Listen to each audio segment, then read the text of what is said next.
नमस्कार, मैं हूं चंद्रशेखर जोशी और आप देख रहे हैं अंतर्राष्ट्रीय खबरों का सबसे भरोसेमंद कार्यक्रम खबर दुनिया की।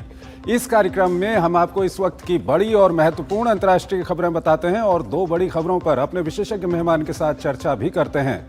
आज हम चर्चा करेंगे कि ग्रीनलैंड पर अचानक अमेरिकी राष्ट्रपति ट्रंप का रुख क्यों नरम हुआ।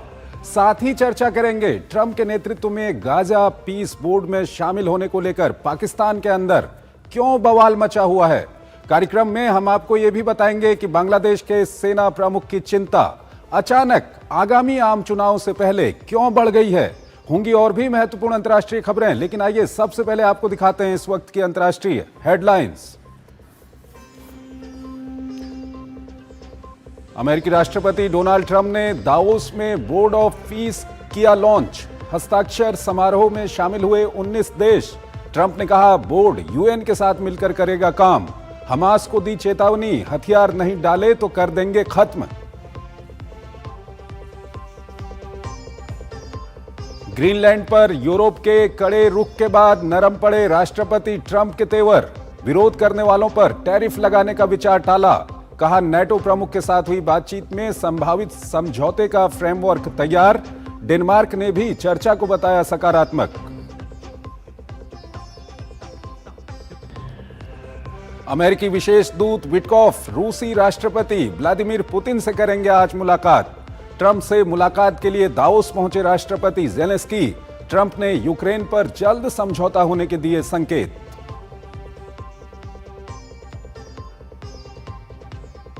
भारत और यूरोपीय संघ के बीच जल्द होगा रक्षा समझौता। ईयू की विदेश नीति प्रमुख काजा क्लास ने यूरोपीय यूनियन की संसद में दी जानकारी। बांग्लादेश में आम चुनाव के लिए प्रचार अभियान का आगाज। शेख हसीना के सत्ता से हटने के बाद पहला चुनाव। कानून व्यवस्था की स्थिति को लेकर गंभीर चिंताएं। 12 फरवरी को होगा मतदान।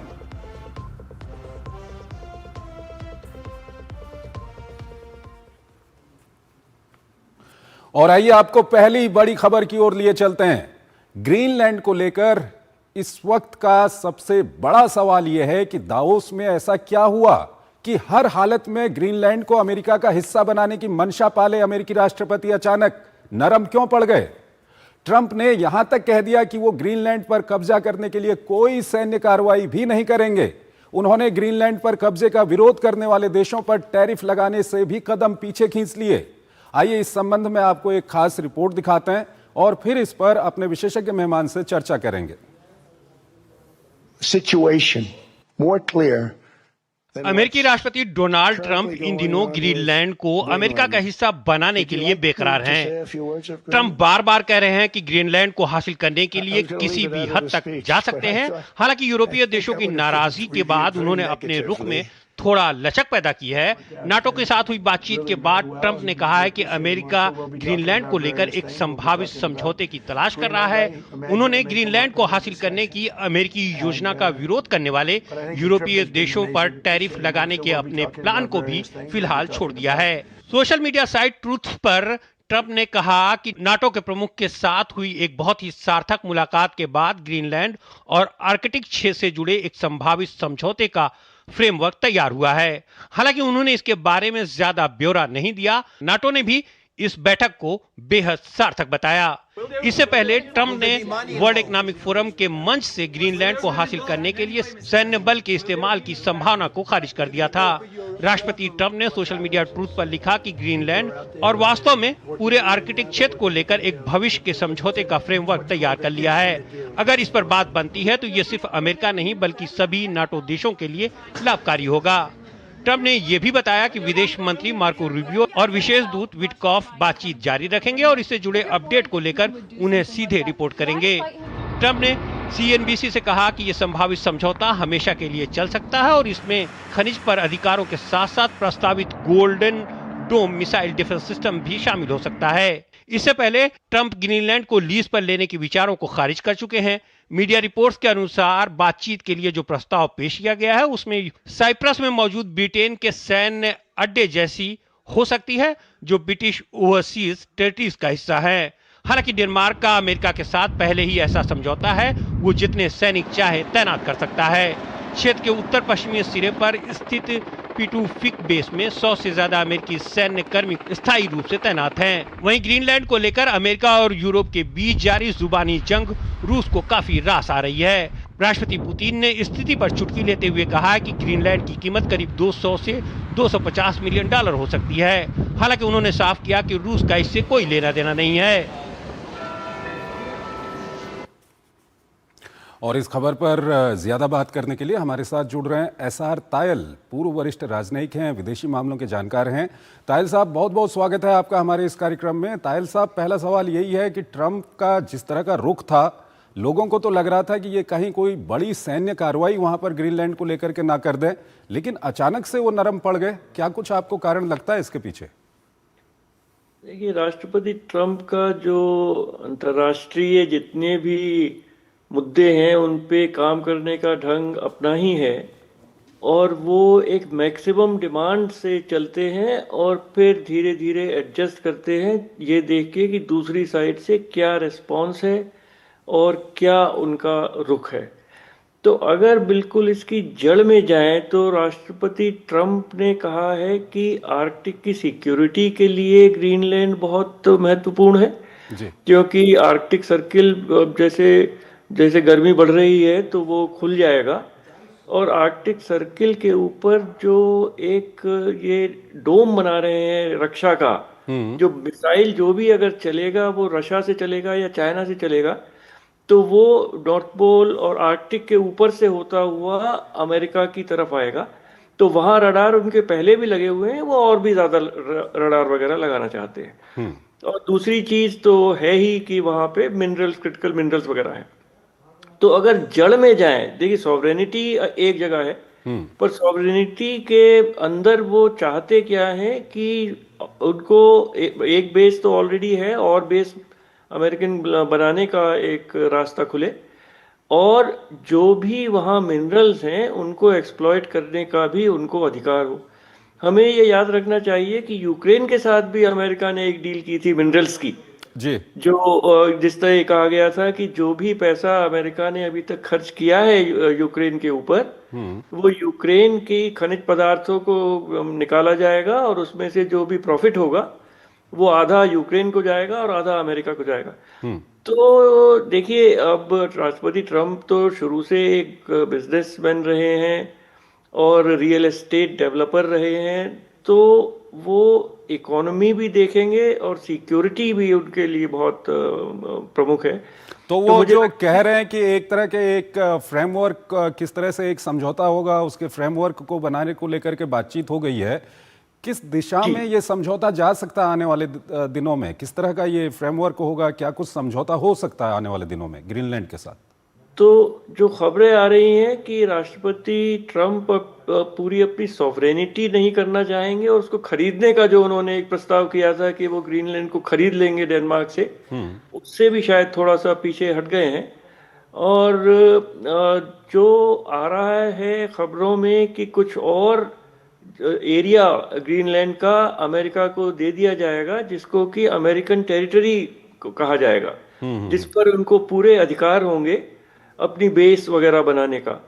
और जहां तक मिनरल्स वगैरह का सवाल है, हो सकता है कि एक कंपनी, जॉइंट कंपनी वगैरह बने या उनकी कंपनियों को और कुछ अधिकार दे दिए जाएं। ये सब चीजें देखिए नेगोशिएशंस की होती हैं। कोई दो देशों में अगर कोई होता है तो ये प्रेसिडेंट ट्रंप बिल्कुल जैसे मेगाफोन डिप्लोमेसी कह लीजिए या ओवल ऑफिस डिप्लोमेसी कह लीजिए, वो सब खुलेआम सबसे बातचीत करते हैं। इस तरह की बातचीत हमेशा डिप्लोमेसी में थोड़ा पर्दे के पीछे होती है, और जो बाद में नतीजा निकलता है उसको दुनिया के सामने पेश किया जाता है। पर मुझे लगता है कि दुनिया भी, और जिस तरह ब्रिटेन, फ्रांस, जर्मनी, सब ने एक स्वर से जो भी प्रस्ताव पहले प्रेसिडेंट ट्रंप के थे उनका विरोध किया, और इस तरह कहा गया। और देखिए, एक चीज है, यूरोपियन यूनियन कम से कम 4-5 ट्रिलियन डॉलर के बॉन्ड्स उनके पास हैं, अमेरिकन बॉन्ड्स। उनके पास ये लेवरेज है। अगर वो अमेरिकन बॉन्ड्स खरीदना बंद कर देंगे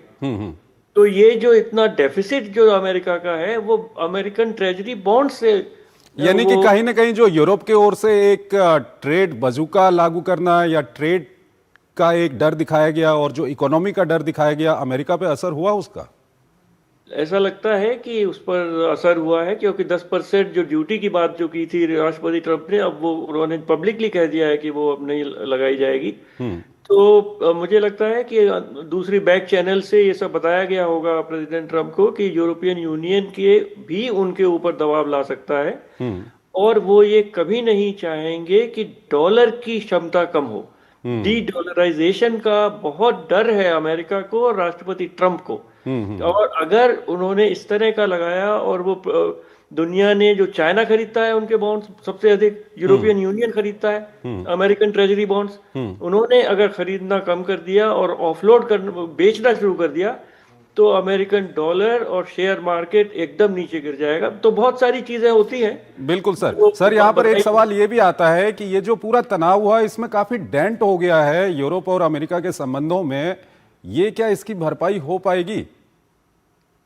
देखिए, डेंट तो बहुत जबरदस्त हो गया है, पर मैं समझता हूं कहीं ना कहीं अगर यूरोपियन यूनियन और नाटो के जो यूरोपियन देश हैं वो केवल 1.5-2% खर्च करके और अमेरिका के पीछे ही छुपे हुए थे, अगर वो अपना जो रक्षा की शक्ति है उसको बढ़ाएं और अमेरिका पे डिपेंडेंस कम करें, तो ये बहुत अच्छा है, क्योंकि अमेरिका फिर चाइना की तरफ मुड़ सकता है। जो भी उसकी जो क्षमता है अभी वो यूरोप को भी बचाने में लगी हुई है। अगर वो अपना वेस्टर्न हेमिस्फीयर को रक्षा करे और चाइना की तरफ, इंडो पैसिफिक की तरफ आए, तो यूरोप अगर अपनी रक्षा का भार खुद संभाले अपना 5% एक्सपेंडिचर करके, मैं समझता हूं ये विश्व के लिए भी अच्छा होगा, भारत के लिए भी अच्छा होगा। और इंडो सर यहाँ पर एक सवाल और आता है, अंतिम सवाल है, संक्षेप में बताइएगा कि रूस यूक्रेन युद्ध को रोकने की पूरी कोशिश हो रही है अमेरिका के नेतृत्व में, और कहीं ना कहीं अमेरिका जो प्रपोजल बनाता है, यूरोप यूक्रेन के साथ मिलकर के उस प्रपोजल को कहीं ना कहीं डाउनग्रेड करने की कोशिश करता है। इस पूरे मामले को अगर आप एक्सप्लेन करें, जिस तरह से ट्रंप ने दबाव डाला हाल के दिनों में ग्रीनलैंड को लेकर यूरोप के ऊपर, ये रूस यूक्रेन युद्ध को रोकने को लेकर के जो चल रहा है उस पर क्या कुछ इसका असर पड़ेगा, और क्या कुछ किस तरह से आप एक्सप्लेन करेंगे सर इसको? इस पर अवश्य पड़ सकता है, क्योंकि राष्ट्रपति ट्रंप जो भी प्रस्ताव करते हैं और राष्ट्रपति ज़ेलेंस्की उसको नकार देते हैं, क्योंकि उनको यूरोपियन मेंबर्स ऑफ नेटो, जो भी नेटो के यूरोप के मेंबर्स हैं, उनका समर्थन है, यूरोपियन यूनियन का समर्थन है। और अभी 60-70 बिलियन डॉलर की भी बात हुई है जो यूरोपियन देश यूक्रेन को देंगे, क्योंकि उनका बजट डेफिसिट इतना अधिक हो गया है। तो हो सकता है कि अंदर खाने ये भी बात हुई हो कि किस तरह टेरिटरी की असली बात है कि रूस चाहता है कि जितना उन्होंने क्लेम किया है डोनबास में, और जो उनके अभी पास नहीं है, वो भी यूक्रेन छोड़ दे। तो ये तो बहुत, मुझे लगता है कि बहुत मुश्किल होगा यूक्रेन कहीं को। ग्रीनलैंड का डर दिखा के कोई इसको लेकर के कोई डील, तो क्या कहेंगे सर जल्दी से? हाँ, कुछ हो सकता है इसमें कि इसको परपेचुइटी पे लीज कर दे रशिया को, या कुछ देखिए बहुत सारे क्रिएटिव सॉल्यूशंस होते हैं, पर यूरोप को ये समझना चाहिए कि यूक्रेन की ब्लाइंडली इतना पीछे लगे रहेंगे तो यूक्रेन कभी राजी नहीं होगा और ये लड़ाई चलती रहेगी। ठीक है सर, आप हमारे साथ बने रहिएगा। एक और महत्वपूर्ण खबर है, उस पर अभी हम बातचीत करेंगे। यहाँ पर हमको एक छोटा सा ब्रेक लेना है, एक छोटा सा ब्रेक। टिंग टिंग, अम्मा मैसेज। मैं आपके मौसा के चाचा का नाती का पोता, शादी का कार्ड मैसेज में भेजा है, डाउनलोड करिए और आशीर्वाद दीजिए। मैं तो आपको जानती भी नहीं, फिर भी शादी का कार्ड खोलूं?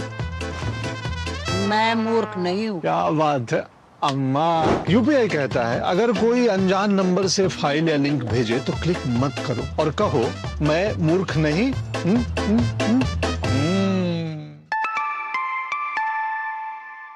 जाइए आप भी किसी का टेस्ट लीजिए।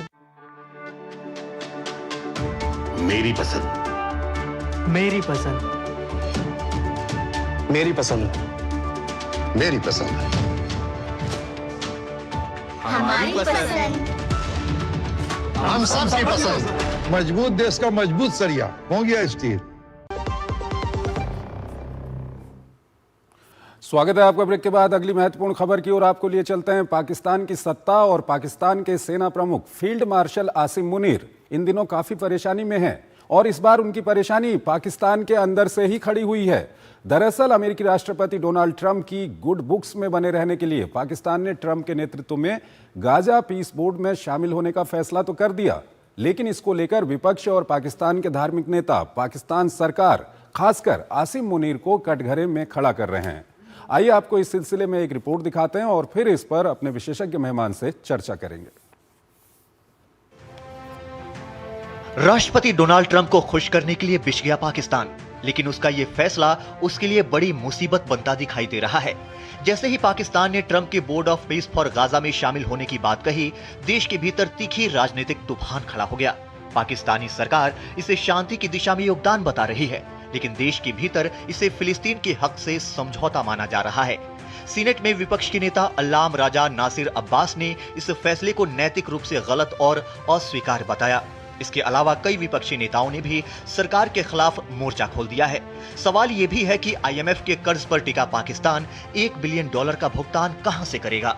पाकिस्तान समेत कुल 8 मुस्लिम देशों ने ट्रंप के बोर्ड में शामिल होने का फैसला किया है। इनमें कतर, तुर्की, मिस्र, जॉर्डन, इंडोनेशिया, पाकिस्तान, सऊदी अरब और संयुक्त अरब अमीरात शामिल हैं।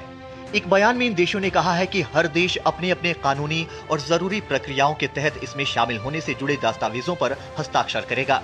ट्रंप ने पहली बार पिछले साल सितंबर 2025 में गाजा युद्ध खत्म करने की योजना पेश करते हुए इस बोर्ड का प्रस्ताव रखा था। पिछले हफ्ते दुनिया के नेताओं को भेजे गए न्योते में बताया गया कि इस बोर्ड की भूमिका सिर्फ गाजा तक सीमित नहीं रहेगी, बल्कि ये वैश्विक स्तर पर संघर्षों को सुलझाने में भी काम करेगा। भेजे गए एक मसौदा चार्टर में कहा गया है कि जो देश 3 साल से ज्यादा समय तक इस बोर्ड का सदस्य बनना चाहते हैं, उन्हें $1 अरब का योगदान देना होगा। ट्रंप ने दावा किया है कि रूस के राष्ट्रपति Vladimir Putin Gaza peace board में शामिल होने पर सहमत हो गए हैं। हालांकि पुतिन का कहना है कि बोर्ड में औपचारिक भागीदारी पर अंतिम फैसला रणनीतिक साझेदारों से सलाह के बाद ही लिया जाएगा, जबकि बोर्ड को $1 बिलियन देने पर विचार किया जा सकता है। उधर इजरायल पहले ही ट्रंप के पीस बोर्ड को लेकर नाराजगी जाहिर कर चुका है। इजरायल ने मामले को मार्को रूबियो के सामने उठाने की बात कही है। मीडिया रिपोर्ट में तुर्की को बोर्ड में शामिल किए जाने को इजरायली नाराजगी का कारण बताया जा रहा है। तुर्की को हमास का समर्थक माना जाता है और इजरायल के साथ इसका संबंध तनावपूर्ण है। Argentina, Armenia, Azerbaijan, Bahrain, Belarus, मिस्र, हंगरी, कजाकिस्तान, कोसोवो, मोरक्को, संयुक्त अरब अमीरात और वियतनाम ने ट्रंप के निमंत्रण पर सहमति व्यक्त की है। वहीं फ्रांस, नॉर्वे और स्वीडन ने बोर्ड ऑफ पीस में शामिल होने का निमंत्रण ठुकरा दिया है।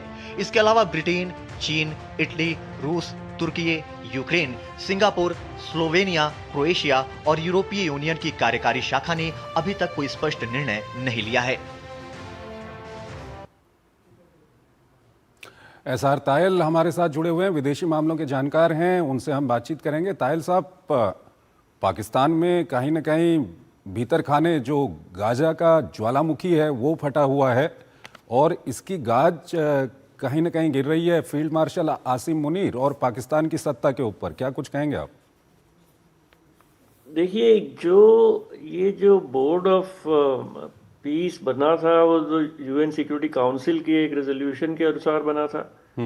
और गाजा में जो उसको रिकंस्ट्रक्शन के लिए उसका जो दरिया है काम करने का जो है वो है। पर पूरे पाकिस्तान का मानना है कि अमेरिका और इजराइल ने साथ मिलके जो भी गाजा में जो भी हुआ है, जितना भी वहाँ पे ध्वस्त किया गया है, उसमें अमेरिका हमेशा इजराइल के साथ रहा और उसका समर्थन करता रहा। तो वो पाकिस्तान की जो जनता है, और मैं समझता हूँ कि इस्लामिक देशों के औरों की भी जनता है, उसका अमेरिका पर ये विश्वास नहीं है कि वो ठीक से पैलेस्टाइनियन जो फिलिस्तीनी लोग हैं, पैलेस्टीनियंस हैं, उनके हितों की रक्षा करेगा और गाजा के लोग जो रहने वाले हैं, पैलेस्टीनियंस हैं, वो भी उनके हितों की रक्षा करेगा। और इस बोर्ड में पाकिस्तान का ज्वाइन करना उनको इसलिए अच्छा नहीं लग रहा है और इसके खिलाफ इसीलिए प्रदर्शन हो रहे हैं और जनता में वहाँ रोष है। और खासकर जो पाकिस्तान में जो धार्मिक संगठन है या वहाँ के जो धार्मिक नेता हैं उनको लेकर के क्या कुछ कहेंगे? आने वाले दिनों में इस मुद्दे को लेकर के क्या वहाँ की सत्ता के लिए, वहाँ की सेना के लिए या फील्ड मार्शल आसिम मुनीर के लिए कोई परेशानी खड़ी कर सकते हैं ये लोग? जी हाँ, बिल्कुल वो परेशानी खड़ी कर सकते हैं, क्योंकि इस समय जो पाकिस्तान में जिस तरह से वहाँ की पॉलिटी और सोसाइटी समाज चल रहा है, तो जो राजनीतिक दल हैं उनका प्रभाव कुछ कम होता चला जा रहा है। और जो वहाँ की आर्मी का तो है ही प्रभाव, और जो धार्मिक संस्थाएं हैं उनका प्रभाव जनता के ऊपर बढ़ता चला जा रहा है। तो अगर जो धार्मिक नेता हैं और मदरसे हैं और वहाँ से कुछ आवाज़ आती है, तो वहाँ पाकिस्तान की राजनीतिक दलों को और आर्मी को भी उस आवाज़ को सुनना पड़ेगा और उसके साथ कुछ समझौता करना होगा। तो अब ये आवाज़ कितनी ज़ोर से आती है और क्या लोग इसके लिए सड़कों पे आ जाते हैं, ये देखने वाली बात है। अगर कुछ केवल वक्तव्य ही देते हैं कुछ धार्मिक नेता, पर वहाँ की जनता और मदरसे के लोग सड़कों पर नहीं आते, तो मैं समझता हूँ कि वहाँ की आर्मी इसको कंट्रोल कर लेगी। सर, जो गाजा पीस बोर्ड है वो भी लॉन्च कर दिया गया है, और क्या कुछ लगता है आपको, क्योंकि डोनाल्ड ट्रंप कहते हैं कि हमास अगर डिसार्म नहीं करेगा तो उसको हम ख़त्म कर देंगे, लेकिन एक दूसरा सवाल भी यहाँ पर रह जाता है कि जो अलग एक फ़लस्तीन का जो कॉज है उसको लेकर भी क्या कुछ होगा इसमें आने वाले समय में, क्या कुछ चुनौतियाँ आएंगी बोर्ड के सामने? देखिए, जो टू स्टेट सॉल्यूशन जो हमेशा यूनाइटेड नेशंस और दुनिया के सब देश इजराइल को छोड़ के, और अमेरिका ने भी कहा है पहले कि 2 स्टेट सॉल्यूशन होना चाहिए, उसकी तरफ कोई रास्ता ये बोर्ड फॉर पीस या बोर्ड फॉर गाजा नहीं दिखाता।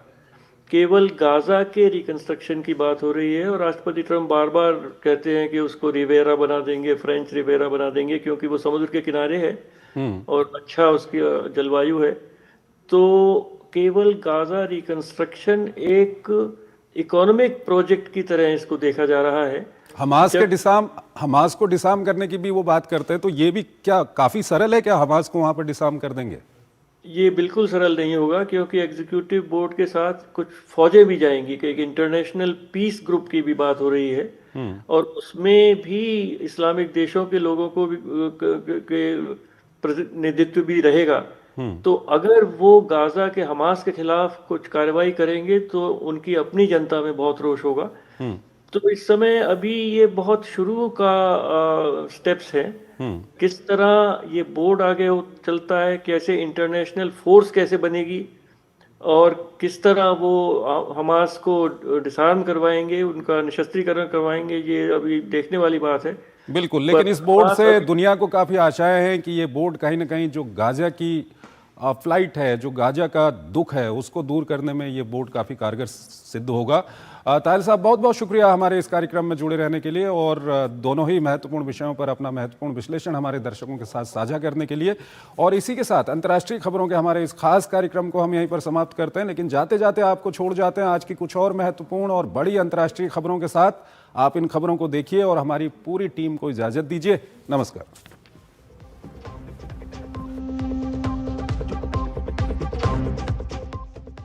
बांग्लादेश के सेना प्रमुख जनरल वकार उस जमान ने कहा है कि 2024 के जन विद्रोह के दौरान देश भर के पुलिस थानों से 3619 हथियार लूटे गए थे। हालांकि इनमें से अब तक केवल 2259 हथियार ही बरामद किए जा सके हैं, जबकि 12 फरवरी को होने वाले संसदीय चुनावों और एक साथ होने वाले जनमत संग्रह से पहले 37.6% हथियार अब भी बाजार में मौजूद हैं। सेना प्रमुख ने इन लापता हथियारों के आंदोलनकारियों के हाथों में होने की आशंका जताई है। साथ ही कहा है कि ये हथियार आगामी आम चुनाव प्रक्रिया के लिए खतरनाक साबित हो सकते हैं। रूस और यूक्रेन के बीच भीषण संघर्ष जारी है। इस बीच यूक्रेन ने रूस के क्रास्नोडार इलाके में एक पोर्ट पर हमला किया। हमले की वजह से आग पेट्रोलियम प्रोडक्ट्स के 4 टैंकों तक फैल गई, जिससे 3 लोगों की मौत हो गई, जबकि 8 लोग गंभीर रूप से घायल हो गए। इससे पहले मंगलवार को भी यूक्रेन ने रूस के दक्षिण क्षेत्रों को निशाना बनाते हुए ड्रोन हमला किया था। इस हमले में कम से कम 11 लोग घायल हो गए थे। इस बीच ट्रंप के मध्य पूर्व दूत स्टीव विटकॉफ रूस की यात्रा पर हैं। अपनी यात्रा के दौरान विटकॉफ राष्ट्रपति पुतिन से मुलाकात करेंगे। ऑस्ट्रेलिया के न्यू साउथ वेल्स राज्य के एक कस्बे में गोलीबारी में 3 लोगों की मौत हो गई, जबकि एक अन्य व्यक्ति घायल हो गया। घटना के बाद स्थानीय प्रशासन ने लोगों से इलाके से दूर रहने और स्थानीय लोगों को घरों के अंदर रहने की ही अपील की है। न्यूजीलैंड के बे ऑफ प्लेंटी क्षेत्र में स्थित माउंट मोंगानुई में कुदरत का भीषण कहर देखने को मिला है। मोंगानुई में भीषण भूस्खलन ने एक पूरे हॉलिडे पार्क को मलबे में तब्दील कर दिया। हादसा उस समय हुआ जब इलाके में भारी बारिश के बाद जमीन खिसक गई और छुट्टी मनाने आए लोगों के लिए बना कैंप ग्राउंड मलबे की चपेट में आ गया। इस हादसे में कई लोगों के लापता होने की आशंका है। फिलहाल राहत और बचाव कार्य जारी है। न्यूजीलैंड के आपातकालीन प्रबंधन मंत्री मार्क मिचेल ने इस पूरी घटना को देश के लिए एक बड़ी त्रासदी करार दिया है।